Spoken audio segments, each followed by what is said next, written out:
How to fix won't send text messages in Motorola H70. First of all, restart device, swipe down, open quick setting panel, click on power off icon and click on restart. After click on restart, restart your device. Now go back. After that, clear messages cache. Open setting.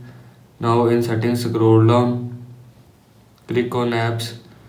Now here you will see app search, messages app. Now click on messages app. Scroll down, click on storage at cache. Now click on clear cache. After click on clear cache, messages will be clear cache from your phone. Now go back. After that, software update. Open setting. Scroll down, click on system.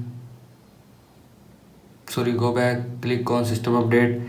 Click on check for update and click on update. After click on update, your phone software will be updated from your phone. Now go back. After that, reset network setting. Open settings. Scroll down. Click on system. Click on reset option and click on reset mobile network setting and click on reset setting. After click on reset setting, mobile network setting will be reset from your phone. This is how you can fix won't send text messages in Motorola H70. I hope so you like this video and thanks for watching this video.